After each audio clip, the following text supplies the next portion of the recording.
오늘 주제가 헌법의 가치와 법치주의의 정착과 대안인데, 사실 뭐 법치주의에 대해서는 모르시는 분이 없을 거라고 생각이 듭니다. 실제로 제가 대학에서도 법치주의와 관련해가지고 제 전공이 헌법이다 보니까 강의를 하면은 잘 모릅니다.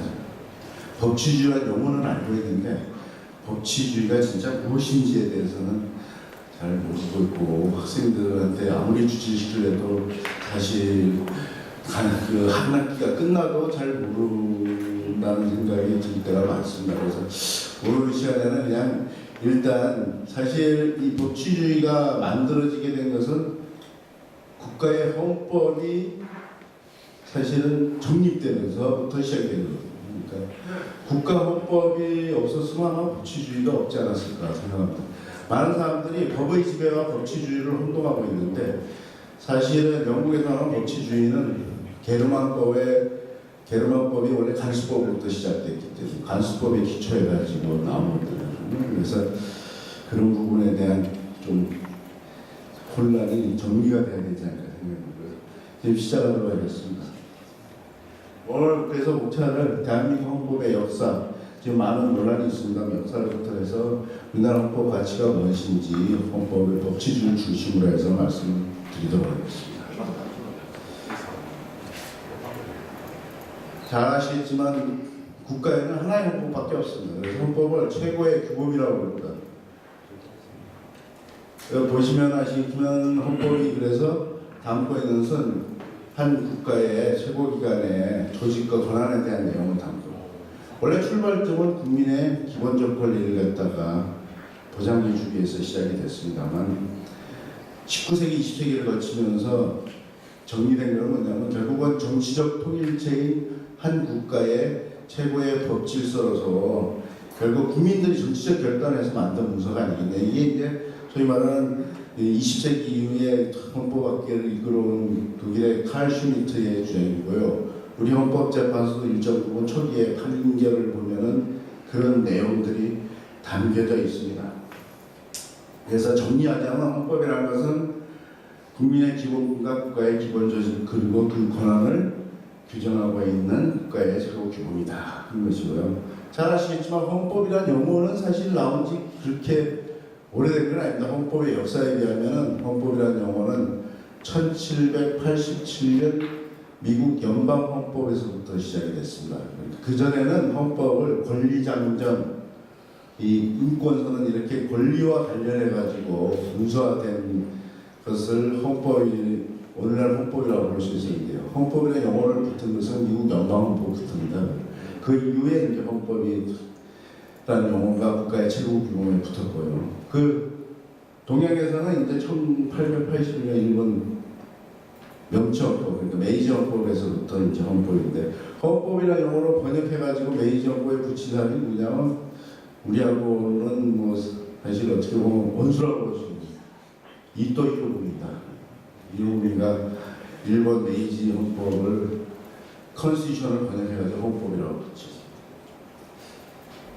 이 헌법이 사실은 근대 정치에서 가장 큰 역할이 입헌주의입니다. 그러니까 헌법을 정립하고 이 인간에서 통치되던 이 정치 권력을 법에 의해서 규율되는 그 법치로 가자는 게 입헌주의의 가장 핵심이고요.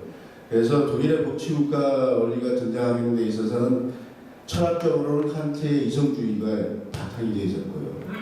그 다음에 규범적으로는 이런 입헌주의, 정치적인 그런 이론이라고 볼 수도 있지만 입헌주의가 자리를 잡고 있었습니다. 그래서 18세기 말부터 이제 시작이 됐다고 보고 있습니다. 왜냐하면 대륙 같은 경우는 대륙은 1789년에 프랑스 인권선언이 있었고 1791년 최초로 프랑스에서 이제 헌법이 제정이 됩니다. 그래서 이제 본격적으로 성문헌법의 시대가 이제 도래했다고 볼 수 있습니다. 그렇기 때문에 성문헌법은 한 국가에 있어서 가장 최고의 법 질서를 가지고 있는 규범이지만은 국민의 존재라든지 국가의 존립에 있어서 정당성을 부여해주고 있는 규범이다. 이렇게 볼 수 있습니다. 그래서 국민에 의해 가지고 국가가 사실은 형성이 되는 것이기 때문에 어떻게 보면은 국가의 형성에서 민주적 정당성을 제공해주는 법 질서를 우리가 헌법이라고 볼 수 있다. 이렇게 보고 있습니다. 그래서 사실은 헌법이 가지고 있는 의미는 굉장히 어떻게 보면 한 국가에서 전부다 이렇게 이야기할 수 있는 거거든요. 자, 근데 우리 헌법재판소가 사실 보면은 이거를 헌법재판소에 뭐라고 할지 모르는데 그 당시에도 저한테 뭐 자문도 헌법재판 연구관들이 와서 그걸 했는데 사실은 그게 오류를 보는 겁니다. 어떻게 보면은 우리가 헌법에 있어서 역사를 볼 것 같으면 성문헌법이 등장하고 나서부터는 불문헌법이라는 존재는 인정하지 않습니다. 사실 성문법, 불문법이라고 법에서 이 구분을 하고 있는 게 19세기 말에 시작이 된 거거든요. 그 영국의 정치학자겸 가우된 존 브라이스라는 학자에 의해 가지고 영국도 한 국가로서 헌법을 가지고 있는 국가다. 그래서 프랑스 학자들이 비판을 하니까 그런 걸 뭐라고 하냐, unwritten law다 이거죠. 쓰여지지 않는. 그러나 우리가 전통적인 어떤 문서와 각종의 어떤 간행 이런 것들을 합쳐서 하나의 국가의 최고의 법 질서를 구성하고 있고 그것이 바로 뭐 성문헌법에 대비하자면 불문헌법이다. 이렇게 해서 이제 불문헌법이 등장하게 된 거거든요. 그러니까 성문헌법가에서는 불문헌법이 있을 수가 없습니다. 역사적으로 보면. 그래서 그런 논리를 근데 신중수도 특별법에서 이제 구성이 됐기 때문에 뭐 헌법재판소가 이렇게 한 이상은 우리가 헌법재판소 의견을 존중할 수밖에 없는 법칙을 가지고 있기 때문에 그런 거고요. 자, 우리나라 헌법의 역사를 볼 것 같은 뭐 최근에도 계속 논란이 일고 있습니다. 헌법이라는 것은 사실 역사적 관점에서 보면 국가의 정통성을 확보하기 위한 그런 교훈이기 때문에 독일 헌법은 79도 헌법의 영수통 원칙을 규정하고 있습니다. 그래서 독일이라는 국가가 사실은 부족국가로부터 시작해가지고 각 지방국가들이 모여서 결국은 통일국가를 이뤘기 때문에 그런 관점에서 과거에도 국가의 최고 기본은 헌법이 있었고 그 헌법은 기본적인 내용에 있어서는 변함이 없다는 뜻에서 헌법의 영수성 원칙이 있었고요. 자, 우리나라도 보시면 대한민국이 이전에 단절이 됐었지만 대한제국이 있었습니다. 그래서 1899년에 대한제국이 국제가 제정이 됐었거든요. 그래서 저 당시에는 군주국으로 이제 일조에 보면 표명이 됩니다. 그 다음에 이제 사실 논란이 되고 임시정부와 관련해가지고 1919년부터 1945년까지 임시정부에서 임시헌장이라든지 대한민국 임시헌법이 소개됐는데 그거 보면은 뭐 여러 가지 내용도 있습니다. 표현이 임시헌법이라는 흔적도 있고 임시약헌, 그 다음에 임시헌장 등이고요. 1941년은 건국강령을 해서 앞으로 국가를 우리가 건국을 하게 되면 국가를 세우게 되면 어떠한 방향으로 나가야 된다. 아마 그 당시 송문에 삼민주의를 표방하는 것을 모방해가지고 한 것이 아니냐 생각이고요.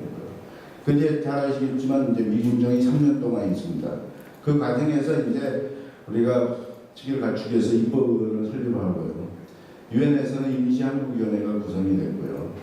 또 북쪽에서는 북조선인민위원회 구성이 돼서 조선인민군이 창정이 됩니다.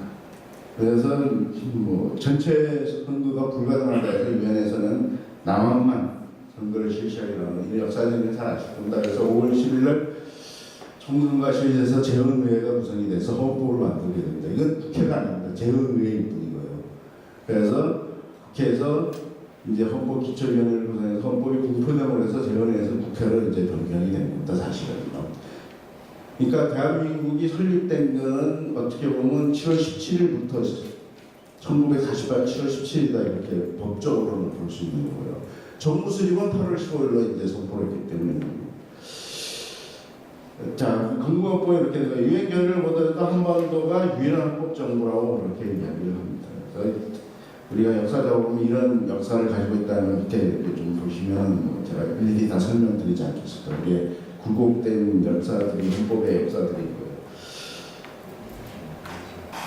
자, 우리 헌법 가치는 뭐냐? 뭐 아까 말씀을 드렸습니다. 오늘날 국가 공동체에 있어서의 가장 그 기본적인 형태를 헌법에 의해 가지고 입증이 된다고 볼 수 있습니다. 그래서 우리나라 헌법을 보면 권력분리 원칙이 헌법에 자연스럽게 녹아 들어가 있습니다. 그래서 헌법 40조에 국회에게 입법권을 부여하고 있고요. 헌법 66조에는 행정권을 대통령에게 부여하고 있습니다. 그리고 101조에서는 사법권이 법원에 부여되어 있습니다. 또 특이한 것은 111조에 이제 헌법재판소는 독립된 사법기구로서 규정을 해놓고 있습니다. 이런 이제 그 권력분리 원칙에 따라서 헌법이 내용을 갖고 있고요. 기본적인 가치라는 사실은 이제 국가의 기본 질서와 국민의 기본권을 최대한 보장해 주자는 겁니다. 헌법재판소 말씀 헌법재판소 판결에도 보면은 국민의 기본권에 있어서는 최대한 보장이 기본적인 원칙이다 이렇게 이야기가 이렇게 언급을 하고 있습니다. 그래서 우리 헌법에 있어서 가장 핵심적인 것은 자유민주 기본 질서와 함께 법치주의다 사실. 왜냐하면 자유민주적 기본 질서도 법치주의를 토대로 해서 실현되는 것이기 때문에 오늘에서 법치주의가 가장 핵심이라고 볼 수 있는 거고요.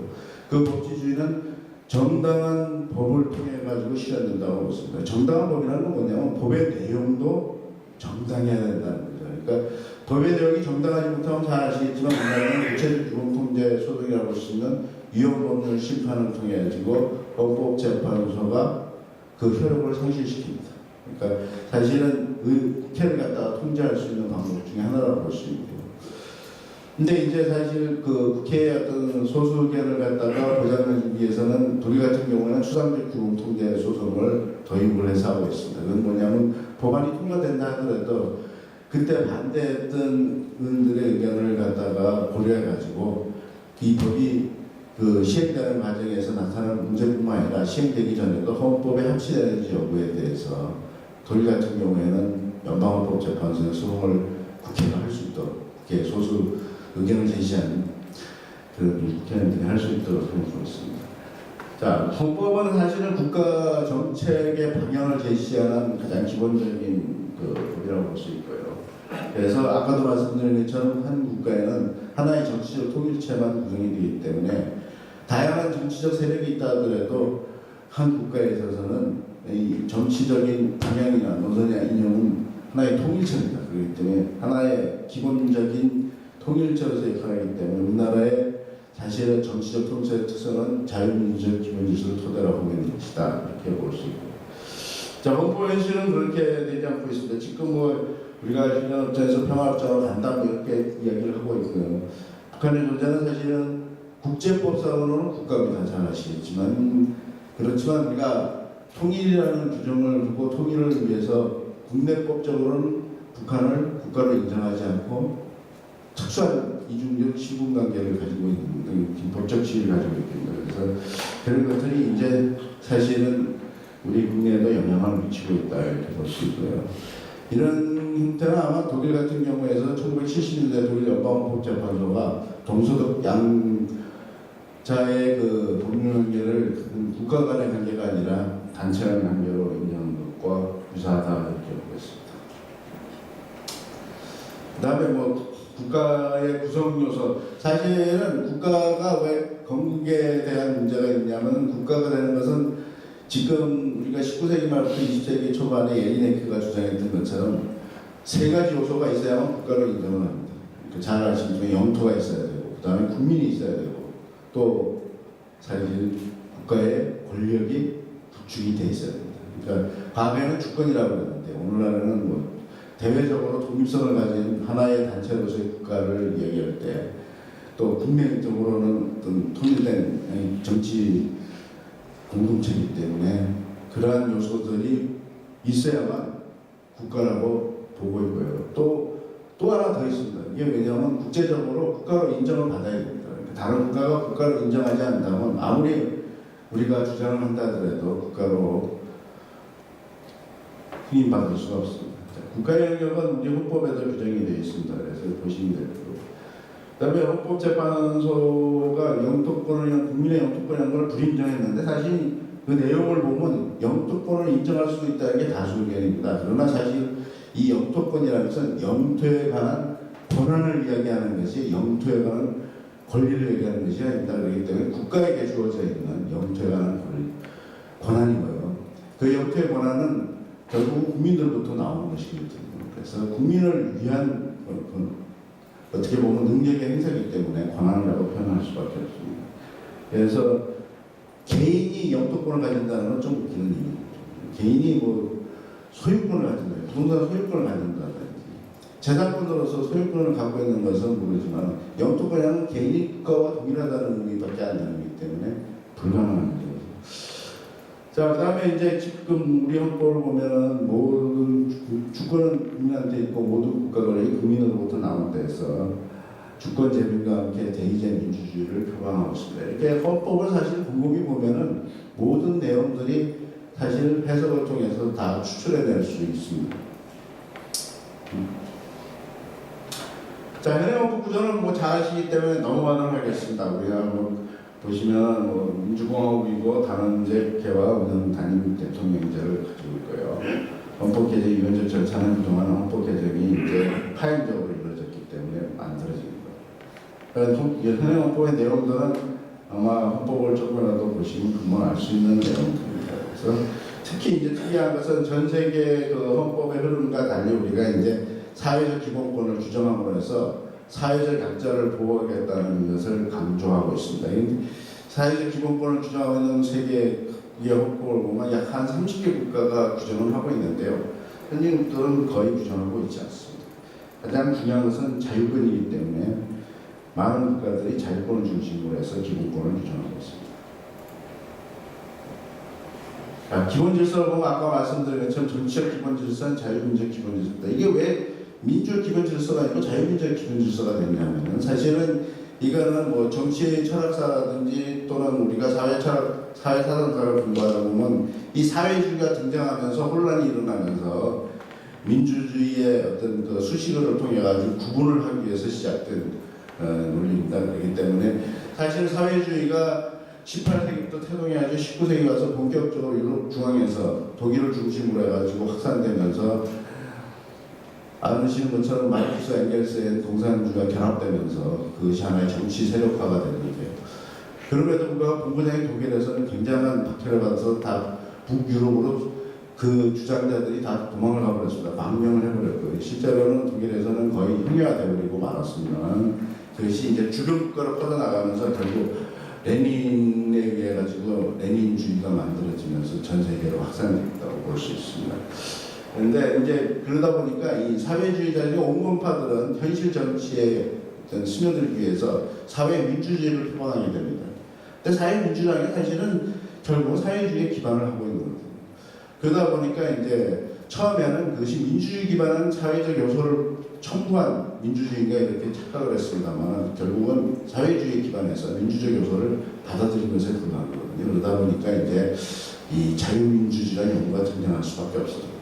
왜냐하면 민주주의라는 것은 자유와 평등이라는 두 가지 이념을 기초로 한 정치적 질서를 얘기하지만 사실 자유가 없는 평등은 무의미한 겁니다. 그러니까 평등이라는 것은 자유를 좀 더 구체적인 자유로 만들어주기 위한 하나의 방법을 제시하는 것입니다. 방법론입니다. 그래서 많은 사람들이 평등을 우리가 이 단순하고 절대적인 평등을 우리 헌법재판소도 인정하지 않고 있습니다. 그 이유는 바로 평등이 절대적 가치가 아니라는 거예요. 평등은 자유를 더 구체화시켜주기 위한 그런 의미에 있어서의 방법론이라는 것을 인식해야 되지 않을까. 그래서 합리적인 차별을 어떻게 보면 실질적인 평등이라고 헌법재판소도 얘기를 하고 있습니다. 사실은 지금 평등원칙이라는 것은 합리적인 차별을 통해서 평등을 실현시키고자 하는 것들이 아닙니다. 물론 이제 전통적인 차별 영역들이 있습니다. 그것은 이제 1960년대 초반에 존 F 케네디 대통령이 이제 추구했던 이제 어떻게 보면 적극적인 평등을 실현하기 위해서 입법 조치를 한 것들이 있습니다. 오늘날에는 그것은 위험하다고 볼 수 있고요. 자, 이 경제의 기본 질서는 우리가 시장 경제 질서를 기본으로 하고 있습니다. 많은 논란이 있습니다만 헌법 119조를 가지고 다툼이 많습니다. 1조에는 개인과 기업의 경제적 자유를 갖다 보장해 주지만 2조에서는 국가가 그러니까 어떻게 보면 이 경제 민주화에 대해서 개입할 수 있다는데 경제 민주화 가지고 논란이 많이 있습니다만 아까도 말씀드렸지만 민주주의는 자유를 기초로 하고 있는 겁니다. 그래서 경제 민주화라는 것은 사실은 자유시장 경제를 기초로 해서 국가가 사실은 소득이라든지 시장에 있어서 불균형을 해소시켜주는 역할을 할 뿐입니다. 왜냐하면 그렇지 않다면 자유도 진정한 자유가 될 수 없기 때문에 그렇습니다. 그러니까 자유는 무한한 자유를 얘기하는 건 아니거든요. 그러니까 국가 공동체에서 자유라는 것은 국가에 대한 책임, 사회에 대한 책임도 수반되고 있다고 볼 수 있기 때문에 자유도 일정한 제한이 있습니다. 그러한 자유를 무한한 자유로 착각하는 분들도 많이 있습니다. 나는 그렇지 않다고 봅니다. 자, 그런 내용들입니다. 그래서 한번 보시면 되지 않을까. 현재는 명확한 입장은 없습니다. 이때까지 계속 이제 왔다 갔다 하고 있습니다. 그러니까 뭐 독일 오이켄이라는 학자가 주장했던 사회적 시장 경제 질서라는 표현을 쓰기도 하고요. 그냥 단순히 그냥 시장 경제 질서라는 입장을 표방하기도 하고 그렇습니다. 오늘날 경제가 중요하다 보니까 논란이 많은 것 같은데요. 우리가 이 해석에 있어서 좀 더 현실적인 부분을 고려해야 될 것을 좀 염두에 두고 해석을 해야 되지 않을까 그렇게 생각이 듭니다. 자, 우리 헌법에는 여러 가지 이제 기본 원리들이 있습니다. 핵심적인 원리가 아까 말씀드린 법치국가 원리인데요. 민주적 법치국가로 독일에서는 헌법에 표현을 하고 있습니다만, 아까도 말씀드린 것처럼 민주주의는 자유와 평등이라는 두 가지 이념이 기초가 되어 있는 겁니다. 그래서 국민이 자기를 지배하는 정치적 권리다. 자, 미국 민주주의 기수와 가지고 관련해가지고 다툼이 있었는데요. 통합진보당 사건입니다. 그래서 그것이 이제 뭐 잘 아시겠지만은 자유민주주의 기본주의에서 어떻게 이해하느냐에 따라서 달라진다 하지만 기본적으로는 자유를 훼손하는 어떠한 질서도 용납할 수 없다는 것이 우리 헌법의 태도다 이렇게 볼 수 있고요. 법치국가 관리는 사실은 결국은 뭐 법 우선의 원칙은 단순하게 얘기하는 이 법치국가 원리는 사실 굉장히 복잡한 형태로 발전을 해야 하는데요. 용어 자체가 정립된 게 19세기 중반입니다. 독일에서 정립이 됐었고요.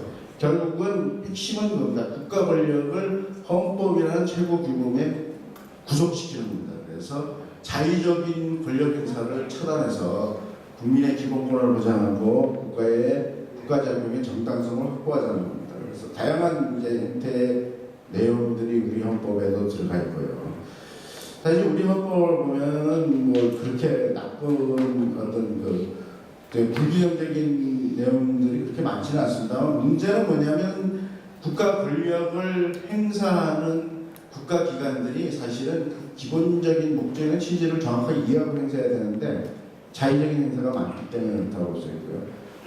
우리가 말하는 복지 사회국가 원리는 사실은 보충적인 원리입니다. 그렇기 때문에 법치국가 원리를 토대로 해가지고 그러니까 법률이 제정되지 않으면 사회국가를 구축하기가 쉽지 않습니다. 이게 왜냐? 결국은 국가의 재정 능력이 없으면 국민 복지를 위한 재원이 없기 때문에 복지국가를 실현하기가 어렵습니다.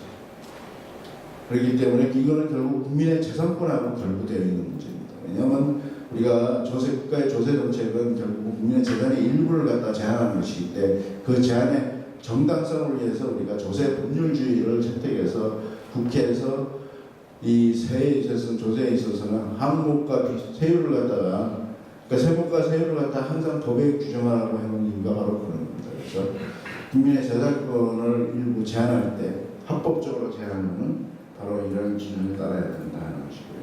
이게 이제 사회국가 원리하고 일정한 연관성을 가지고 있습니다. 그래서 사회국가를 조세국가라고도 표현하기도 하고요. 또 국민들한테 복지를 제공하는 데서 급부국가라는 표현을 쓰기도 합니다. 그래서 독일에서는 사회적 법치국가라고 합니다. 그러니까 사회국가 자체만으로는 원리가 구축될 수 없고요. 법치국가가 없으면 안 된다는 거죠. 제가 좀 시간을 좀 여유있게 하려고 좀 빨리 했습니다만 시간이 많이 지났네요. 자, 법치주의 정착과 관련돼 사실 아까 말씀드린 것처럼 우리나라는 헌법이 있습니다만 헌법 위에서 국민들의 감정이 항상 넘나들고 있습니다. 그래서 헌법을 아무리 이야기해도 이해 못하는 국민들이 상당히 많습니다. 그래서 헌법 교육이 굉장히 중요하다는 생각이 들고요. 그리고 정확한 헌법 교육이 필요하다. 왜곡된 헌법 교육은 마치 국민의 기본권이 전체인 것처럼 착각을 하는데 국가를 구성하는 요소 중에 하나가 국민입니다.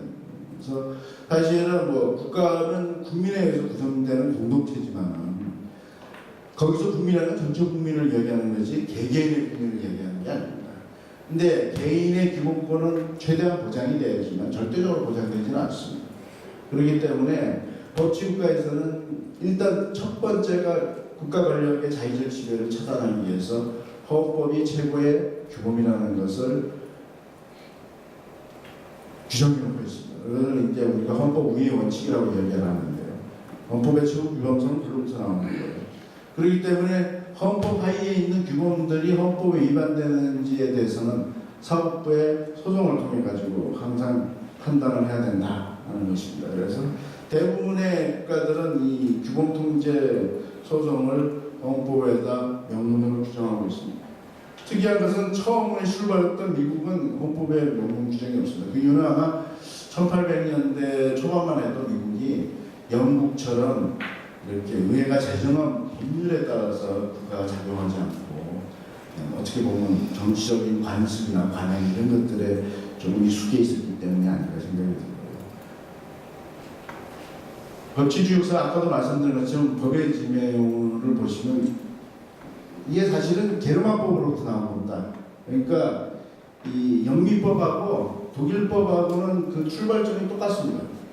구분이 안 됩니다, 사실. 구분이 안 되는데 다만 거의 풍토가 달라졌기 때문에 이 법을 적용하는 과정에서 이제 달라진 것이 불가능합니다. 그래서 결국은 이제 법의 지배라는 인간에 의한 지배가 아니라는 소리가 마찬가지죠. 그러다 영국도 이제 18세기 이후에는 의회제정법의 우유 원칙을 확립하게 된다. 그래서 보통법보다는 의회제정법이 더 위에 있다 하는 것을 확인하게 되는 거예요. 19세기 말에 와서야 이제 다이시라는 학자가 영국의 이런 현상을 법의 지배라는 표현을 썼습니다. 그러니까 룰 오브 로라는 표현을 씁니다. 그러니까 이런 용어는 굉장히 나온 지 오래되지 않다 이렇게 볼 수 있고 결국은 이제 그들이 이제 헌법을 갖다가 따로 만들지 않은 이유는 역사를 통해 가지고 결국은 일반법에서부터 다 보호해 줄 수 있다 하는 그런 생각에서부터 시작된다는 거예요. 자, 독일의 법치국가 원리는 이제 사실은 19세기 중반에 와서 아까 말씀드린 것처럼 정립이 되기 시작했는데 초창기에는 이제 형식적인 법치국가입니다. 그래서 법만 있으면 되는 줄 알았는데 법의 내용이 중요하다는 건 나중에 알게 되는 거죠. 그래서 실질적 법치국가는 20세기 들어서 본격적으로 있게 됩니다. 간단히 옆에 이제 소개한 거는 뭐냐, 모차르트 마수피를 보면 이제 빛과 어둠의 대표하는 두 사람들이 투쟁을 두 대표 상징이 투쟁을 하게 되는데 전쟁보다는 절차를 통해 가지고 평화롭게 해결하자 그런 의미를 담고 있다고 합니다. 그래서 미국의 연방 대법원은 이 모토를 굉장히 의식하고 재판하기 전에 한번 생각해 본다고 합니다. 그래서 그냥 한번 제가 집어넣어 봤습니다. 나중에 한번 모차르트 마수피 듣게 되시면 곰곰이 한번 생각해 보시면 좋을 것 같습니다. 자, 법치주의 목표는 뭐냐? 이 사실 결국 자유민주주의의 기본 가치를 수호하는 겁니다. 그래서 독일은 과거에 이제 동독과 대치하면서 방어적 민주주의를 이제 표방했습니다. 그 이유는 뭐냐면 사실은 뭐 사회주의가 결국은 독일 연방공화국이 서독의 존재를 갖다 위협하게 되니까 그렇게 나왔던 거예요. 그렇지만 실제로는 뭐 기본권 실효제도나 이런 것은 현실에서는 적용하지 않았습니다. 우리 헌법에서도 저는 좀 미스테리한 게 4조에는 자유민주주의 기본질서라고 하는데 8조의 정당조항에서는 왜 만들 때 그 박정희 전 대통령 때 그 헌법을 만들었는데도 그냥 단순히 민주주의 기본질서라고 했는지 그게 좀 미스테리합니다. 아마 이 독일 헌법에 대한 그 어떤 고려가 별로 없었지 않나 그런 생각도 들고요. 그런데 그때 이미 독일은 1950년대부터 야민주의 기본질서를 표방하고 있었기 때문에 그렇다는 생각이 들고요. 기능은 잘 아시겠지만 결국은 법치주의가 정책되면 정치적으로나 사회적으로 평화가 구축될 수 있다. 여기서 평화라는 것은 이제 어떻게 보면 심한 갈등이라든지 분쟁 등을 좀 어떻게 보면 좀 가라앉힐 수 있다 이렇게 볼 수 있고요. 하여튼 뭐 법치주의의 여러 가지 기능들은 결국은 이제 사실은 법에 의해 가지고 우리가 이제 미국식으로 표현하는 적법 절차 원칙이라고 볼 수도 있지만 절차적으로 정당성을 확보함으로 해서 그것이 법을 통해 가지고 결국은 실현될 수 있는 것이 아닌가 생각합니다. 그러다 보면 이제 사회 통합도 가능하고 지금 헌법이 많이 국민 생활에 파고들고 있습니다만 아직은 우리가 생활기금이라고 보면 어렵지 않을까 생각합니다. 과제는 뭐 국가권력이 헌법에 기속돼야 되는데 사실은 입법부가 정당한 입법을 해야 된다. 그러니까 절차적으로나 법의 내용에 있어서도 어떤 집단 이기적이나 어떤 특정 집단의 이익을 추구하지 않고 전체 국민의 이익을 위해서 일반적인 특성을 살려야 된다는 것입니다. 행정부 같은 경우 법책을 실현해야 되는데 사실 오늘날 이제 상당 부분 굉장히 그 행정 재량이 축소되고 있기 때문에 과거보다 달라졌다 하더라도 여전히 이제 아직은 행정부의 재량권이 많다는 생각이 들고요. 사법부가 최근에 와서 많은 논란을 일으키고 있는데 사실 헌법소원 심판은 원래 독일에서 도입될 때 사법부를 통제하기 위한 수단으로 도입된 겁니다. 근데 1987년 헌법 재부착 개정 헌법을 할 때 대법원에서 헌법소원 판결에다가 하는 것을 결사적으로 반대하는 바람에 그 당시에 저게 실현되지 못하고 결국은 헌법재판소법으로 넘어갔다. 헌법재판소법 68조에는 재판을 제외하고 헌법소원이 가능하다는 특이한 현상인데 사실은 재판에 대해서 독일은 재판을 통제하게 합니다. 왜냐하면 사법부 통제는 잘 안 돼요. 사법부가 입법부가 제정한 법을 제대로 해석하고 있는지 그리고 헌법의 이념을 정확하게 실현하고 있는지에 대해서 감독하는 의미가 크다고 볼 수 있습니다. 그래서 예외적 수단으로 헌법소원을 만든 것은 결국은 사법부가 입법부가 제정한 법률의 의미를 정확하게 해석하지 못해서 국민의 기본권을 침해하는 경우 예외적으로 헌법재판소에서 헌법소원을 통해서 구제 주장 그 의미로 제도가 생긴 겁니다. 그런데 우리나라에서는 기형적으로 운영이 되고 있고요. 그 다음에 경제와 재정에서 입법주의를 강화하자는 것을 뭐 누구나 잘 아는 내용이라고 볼 수 있습니다. 그 다음에 이제 공무원 제도입니다. 지금 유럽에 있어서 스위스는 2001년도 직업 공무원제가 폐지됐습니다. 폐지됐고요. 2016년도 이 오스트리아 잘츠부르크는 직업 공무원제를 전차적으로 폐지할 것을 선언했고요. 독일도 2004년 공무원법 개정을 통해 가지고 직업 공무원의 숫자를 줄이고 있습니다. 그래서 지금 공공 근로자의 숫자가 공무원 숫자보다 훨씬 많습니다. 그래서 전 세계적으로 지금 직업 공무원제를 점점 완화하거나 폐지하고 있는 상황입니다. 왜냐하면 공공 부분에 있어서는 과거에는 의무화 또는 책임이 강조됐습니다만 오늘날은 서비스가 강조되고 있기 때문에 민간 영역과 다를 바가 없다고 보고 있는 겁니다. 다만 이제 국가의 중요한 업무를 수행하는 것은 공무원 신분이 가진 자가 하도록 독일 공무원법은 규정을 하고 있습니다. 그래서 많은 사람들이 착각하고 있는데 독일에서 공무원 노조는 있습니다만 공무원 노조는 노동상권을 행사하지 못한다. 노동조합권만 행사한다. 노동 단체 결속권만 행사하고 나머지는 못합니다. 그 이유는 뭐냐면 공무원이기 때문이고요. 그럼 독일 공무원들이 데몬스트레이션 하거나 단체 행동을 하는 건 뭐냐? 그건 공공 근로자들입니다. 우리나라는 일종의 계약직 공무원에 유사한 나라입니다. 이런 것들이 자꾸 우리가 혼돈을 일으키고 혼동을 하고 있습니다. 그러다 보니까 이제 오해를 하게 되는 거죠. 예를 들어서 해외 투명에서 프랑스에서 보면 경찰관과 소방경찰관이 집단 시위하면서 다투고 이러는데 프랑스의 소방공무원은 공공근로자입니다. 공무원이 아닙니다. 그렇기 때문에 단체 행동권을 행사할 수 있습니다. 그러나 경찰은 단체 행동권을 행사 못합니다. 그래서 지나가는 거고요. 불법 시위에 대해서는. 이런 식이니까 사실 정보가 우리나라에 너무 왜곡되게 전달이 되어 있는 것들이 굉장히 많고요. 그것이 오히려 그 국민 속에 파고들어와서 당연한 것처럼 이해되는 부분들이 있는데 그런 부분들은 사실 앞으로 좀 더 우리가 바꿔나가야 되지 않을까 생각이 듭니다. 자, 국민은 아까 말씀드린 것처럼 사실은 국가가 국민의 기본권을 최대한 보장해줘야지만 국민은 두 가지 신분이 있습니다. 그러니까 개인으로서의 신분과 국가 공동체 구성원으로서의 신분이 있습니다. 그러니까 국가 공동체 구성원으로서의 신분에서 나오는 기본권들은 정치적 기본권들이라든지 또는 의무에 있어서는 국민의 의무들을 줄 수 있는 거고요. 자유권은 이제 개인의 신분에서 주로 보장이 되는 것이기 때문에 이런 것들에 대해서 착각을 하는 경우가 많이 있다는 것을 우리가 사회 현실에서 종종 구분합니다. 그러다 보니까 때법이니 국민청소법이니 이런 표현이 나오는 이유도 바로 그런 게 아닌가 생각합니다. 자, 우리가 국가권력을 어떤 식으로 운영을 해야 되느냐 하는데요. 사실은 헌법은 어찌됐건 국가권력의 정당성을 근거를 제공해 주지만 국가권력을 운영하는 사실 위임을 받은 공무원들, 그러니까 거기에는 정치적 공무원과 지역 공무원 다 포함됩니다. 공무원들이 제대로 헌법이나 법률에 의해 주어진 권한을 행사해야 되는데 마치 권리처럼 행사합니다. 권리와 권한은 분명히 다른데도 불구하고 착각하는 경우도 많이 있고요. 그래서 오늘날에 있어서 우리가 공화주의를 좀 더 강조해야 될 시점에 와 있다. 그러니까 아무리 이제 세계가 세계화되고 국제화된다 하더라도 국가의 주권이 소멸되지 않는 한은 국가의 테두리 내에서 그 구성원인 국민들이 스스로 권익을 보호하려면 공화주의를 실현해야 된다는 것이고요.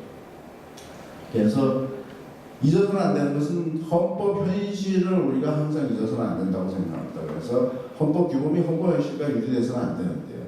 그러려면 헌법 해석을 제대로 할 수 있어야 하는데 국가기관들의 역할과 그리고 책무가 크다고 볼 수 있겠습니다. 그래서 결국은 국민의 신뢰를 얻으려면 국가기관들이 헌법에 따라서 정확하게 자신들의 권한을 행사해야 되는 것이 아닌가 생각하고요. 끝으로 제가 말씀드린 것은 결국은 우리가 국민의 준법 의지가 법치주의 확립할 때 가장 중요합니다. 그런데 준법 의지를, 준법 정신을 어떻게 함양할 것이냐. 예를 들면 그럽니다. 독일은 유치원 학생들에게 1년에 2번씩 교통법규 준수 교육을 시킵니다. 그래서 교통학교에 데리고 가가지고 의무적으로 시켜야 된다. 데리고 가서 합니다. 그러니까 우리는 유치원 학생들한테 영어 교육을 열심히 시키고 있는데요. 독일은 법질서 교육을 열심히 시킵니다.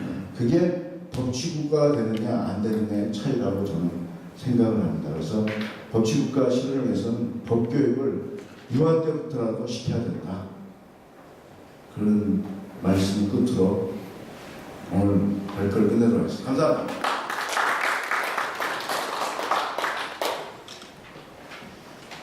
네, 잠깐 자리에 앉으시길 지정표를 부탁드리겠습니다. 우리 최유미 변호사님, 지정표론자를 한 10분 정도 말씀해 주시겠습니다. 최유미 변호사님은 법률사무소 임국에 근무하고 계십니다. 여기 올라가셔서 10분 말씀해 주시겠습니다. 예, 안녕하세요. 오늘 지금 토론자로 소개받은 최유미 변호사입니다. 법률사무소 임국에 근무하고 있는데 실제적으로는 저희 변호사 단체에서 제가 나왔다고 생각해 주시면 될 것 같아요.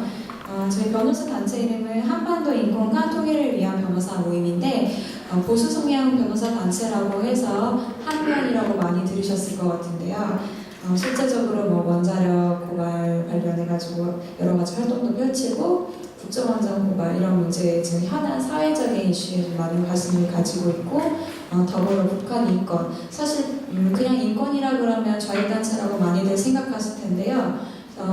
북한 인권이라고 하면 정확히 우익단체라고 보시면 될 것 같습니다. 현 정부에서는 북한 인권에 전혀 관심이 없기 때문에 저희 한변 들으시면 북한 인권이다 하면 보수적인 변호사 단체고 지금 무너지는 헌법, 지금 이 정치적인 문제에 대해서 많은 걱정과 근심을 가지고 있는 단체라고 생각하시면 될 것 같습니다.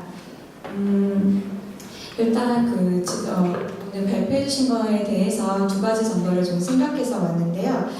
첫 번째는 이제 대법원 조직의 확대에 대해서 이제 상세히 설명하지는 않으셨지만 간단하게나마 대법원의 이 재판이 통제가 기형적으로 되고 있다라는 부분에 대해서 얘기를 하셨는데 이거에 대해서 일단 좀 약간 첨언을 하고 싶은 게 여기 사실 직접적인 관련은 없을 수도 있는데요. 제가 변호사로서 이제 구제 활동들을 이제 봉사 활동을 많이 하거든요. 나가 보면 일반인들은 법률심, 사실심 이 개념을 잘 모르고 있습니다. 그렇기 때문에 어떤 분들이 가장 안타까우냐면 1심, 2심 때는 판사를 믿지 못하겠다, 판사의 경력을 모르겠다, 자기는 그들을 믿을 수 없다 생각을 하고 1, 20대까지는 자신의 주장을 펼치지 않고 입을 꼭 다물고 있다가 이제 30대 저한테 와서는 말씀하시는 게 이제 드디어 나는 할 말을 할 수 있다. 대법관님 앞에서 말을 하겠다라고 얘기를 하는데 사실 이거는 이미 끝난 거죠. 왜냐하면 사실심이라고 얘기하는 거는 뭐 증거 조사라던가 자기가 불이익당한 거를 이야기할 수 있지만 3심에서는 전혀 그게 없이 법률에 위반됐냐 안 됐냐 그것만을 판단하기 때문에 실제적으로는 3심이 진행되는 경우는 거의 없습니다. 이게 왜 그러냐면 법률이 또 규정이 되어 있어요. 예를 들면 뭐 형사만 하더라도 형사소송법에 규정이 되어 있는 바 사형 무기 또는 10년 이상 징역이나 금고가 선고된 사건의 하나여만 법률 위반이 있을 때 이거에 대해서 우리가 살펴보겠다 하기 때문에 그 낮은 단계에서 전혀 보지를 않고 있거든요. 근데 어떻게 보면 사실 이게 법률에 규정되어 있긴 하지만 또한 대법관들을 배려하는 그런 부분이기도 합니다. 그러니까 숫자가 적은 만큼 판결을 하는 그 인적 자원이 부족하기 때문이라고도 생각할 수 있는데요.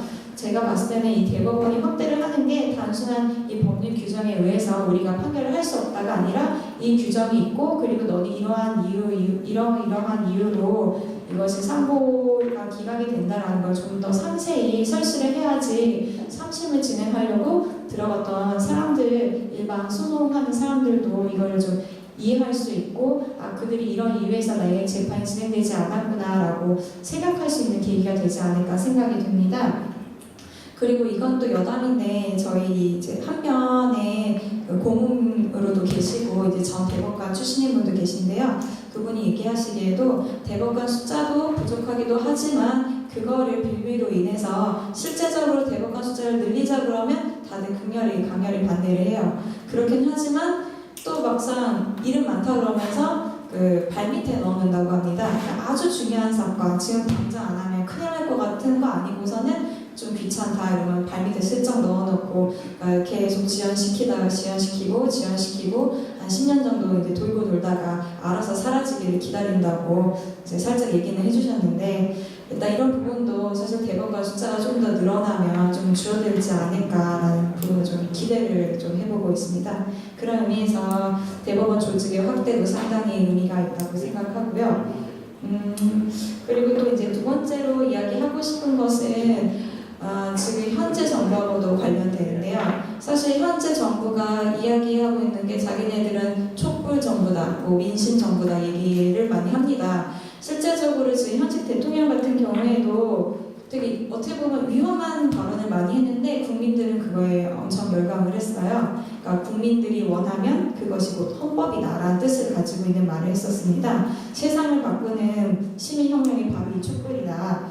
이거는 헌법의 근원이 곧 민이다. 그러니까 그 민중의 뜻이 헌법이고 민중의 뜻이 크다면 그것은 당연히 헌법이고 권력의지이기 때문에 너희는 그걸 따라야 된다라고 그렇게 생각을 했기 때문에 나온 얘기고요. 심지어는 좀 대부분 기억하실 수도 있을 것 같은데요. 헌법재판소에서 만약 탄핵 기각 결정이 나오면 너희는 들고 일어나도 된다. 왜냐하면 너희가 헌법 수호자고 너희가 의지를 가지고 있는 사람이니까 라고 이야기를 했습니다. 제가 보기에도 이거는 일반 변호사들도 약간 의아했었던 부분일 것 같기도 해요. 근데 대부분 눈을 감고 지나갔던 게 이거에 대한 개념을 잘 몰랐기 때문이라고 생각을 합니다. 그러니까 실제적으로 방금 전에 이제 교수님께서 얘기해 주신 것처럼 권리와 의무, 권한 그 모든 걸 혼동을 하고 심지어 헌법이 왜 생겼는지 왜 수호되는지 그리고 그 대체 그런 국민들 몇 명을 얘기하는 건지 어떻게 보면 사실 그들의 세력은 절반인지 30%인지 그거는 정말 알 수가 없습니다. 그런데도 불구하고 단순히 인터넷 매체에서 저렇게 많은 사람들이 나와서 헌법을 수호하는 저 국민들이 이야기를 하고 있으니까 그렇기 때문에 너희는 이들의 이 주장에 따라서 정당하게 살고 있는 거다라고 그들이 어떻게 보면 지지한 부분이 있거든요. 그래서 저도 이게 국민들이 이 사상이 좀 다시 깨고 실제적으로 법인 문제를 잘 모르고 있다고 생각을 합니다. 그러니까 저한테 이제 오는 분들도 와서 이제 상담하시는 분들도 얘기하시는 게 나를 못 지키는 게 왜 법이냐? 헌법이 의미가 있냐? 불법인데 내가 왜 그걸 지켜야 되느냐? 이 이야기를 하는데 실제적으로 들어보면 본인들이 불법을 했어요. 자, 본인들이 법률 위반을 했기 때문에 소송까지 가게 된 것인데도 나를 못 지키면 헌법 없는 거고 나를 지키고 나에게 입맛에 맞으면 그게 바로 법이다라고 이 잘못된 의식을 가지고 있더라고요. 이거는 확실히 지금 현 정부도 내 입맛에 맞으면 헌법이고 법이 맞는 거고 내 입맛에 맞지 않으면 다 잘못된 것이다라는 잘못된 인식 때문에 그런 것 같고 이 법률적인 교육을 받은 사람들마저도 내가 이거 소송을 진행하다가 뭐가 안 되거나 이러면 이건 법 이상하다라고 생각하기도 하고요. 실제적으로 이제 판사들마저도 한참 좀 이슈가 됐던 부분이 이 적법 절차에 따라서 사적인 관점을 배제하고 하는 게 맞는데도 불구하고 자기 판사들 그 인터넷에서 이야기를 나눈 게 정치적 신념에 따라 내가 재판하는 게 뭐가 문제냐라는 부분이었어요. 실제적으로 제가 재판을 다니다 보면 이 관련된 이제 우익하고 좌익이 붙어가지고 생기는 명예훼손 사건을 많이 맡게 되거든요. 판사들이 생각보다 많으신 분들이 자기가 이미 이제 예단이라고 합니다. 그러니까 딱 보고 자기의 신념과 맞는 사람의 이제 살짝 마음이 기우는 상태에서 적대적으로 나와요. 상대편 변호사에게는. 가장 사실 헌법적 이념을 가지고 법을 지켜야 되는 판사들마저도 정치적 신념에 따르고 정치적 이념에 따르는 게 뭐가 그렇게 문제이냐라고 이야기를 하는데, 사실 가장 걱정되는 거는 그들이 그들 스스로의 법 질서를 무너뜨리고 나면 나중에 추후에 판사 이후에 본인이 뭐 개혁을 한다던가 해서 실제적으로 이제 활동을 했을 때 법이 무너진 사실을 보고 뭐라고 이야기할지도 궁금하더라고요. 그러니까 그들이 판사도 뭐 변호사도 국민이도 전부 다 이제 기본적으로 법 질서에 대해 생각을 하지 않고 내가 말하는 뜻이고 내가 생각하는 국민은 나의 의지가 바로 헌법이다라고 잘못된 관점을 갖고 있기 때문에 문제가 일어났다고 생각합니다. 그래서 여기를 이제 제가 여기서 좀 질문을 드리고 싶은 게, 그렇다면 말씀해주신 대로 정 교수님께서 얘기하신 대로 이 헌법적인 질서, 기본적인 질서를 많이 지키려면 어떤 방법이 있을까라고 생각을 해보는데, 독일 같은 경우에는 아주 어렸을 때 유치원 때부터 이제 되게 기초적인 교육을 이제 시킨다고 얘기를 해주셨잖아요. 또 제가 알기로도 미국에서도 이제 실제적인 교육이 이제 뭐 법을 지켜라 이거를 떠나서 어떻게 보면 걔는 토론을 되게 중요시 여긴다고 하더라고요.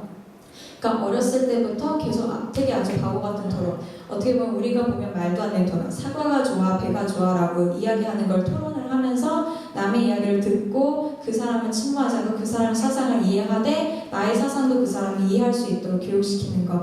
이 토론이 사실 어떻게 보면 기본적으로 거기서부터 서로의 권리를 생각하고 서로의 권한이 어디까지 볼 수 있고 그 법을 시작하는 아이들의 단계라고 생각이 들어요. 그래서 그런 부분을 이제 미국에서는 교육을 하고 있다고 하더라고요. 근데 반면에 저희 나라에서는 토론이라는 수업을 잘 생각을 못하고 있고 한다고 하더라도 보통 한 중학교 때부터 살짝 시작을 합니다. 그룹 토의라고 하는데 제 동생이 이제 선생님이라서 이야기를 해주는데 우리나라는 아이들이 토론을 배우는 게 아니라 상대방의 인신 공격과 비판을 배웠다고 하더라고요. 그러니까 토론을 하라 그러면 이렇게 저런 이유가 있습니다. 뭐 난 이렇게 생각하지 않습니다. 이런 것이 아니라 일반적으로 너가 그 따위로 이야기를 하니까 인생이 안 되는 거야. 그 얘기가 토론장에 중학생들 입에서 나왔다는 건 정말 상상이 불가능한데 실제로 한다고 하더라고요. 그래서 이제 문제가 생겨서 학부모 소환을 하면 학부모님이 똑같은 얘기하세요. 너가 그따위니까 우리 애가 그렇게 행동했지라고. 말도 안 되는 얘기인데, 왜냐하면 자기가 생각하는 것이 내가 바로 국민이고 내 뜻이 바로 법이다라는 잘못된 생각 때문이라고 생각합니다. 그래서 저희도 이제 어렸을 때부터 좀 그런 교육이 필요할 것 같은데, 그런 의미에서 한국식은 사실 공부만 많이 생각을 하기 때문에 뭐 영어만 시키고 뭐 논술을 한다고 해도 그냥 기본적으로 글쓰기만 시키고 이런 식인데, 대안으로서 진짜 진정으로 정말 국민 가장 어렸을 때부터 헌법과 법질서, 이 자유, 민주주의, 시장경제 이걸 알기 위해서 우리는 어떤 식으로 한국에서는 그 대안 과제가 있을까, 이 부분을 저희는 좀 한번 생각을 해보고 싶습니다. 여기까지가 일단 제가 토론자로서 이야기한 부분이고 여러분과 대화를 나누고 싶어서 생각을 해봤던 부분이었습니다. 네, 감사합니다. 네,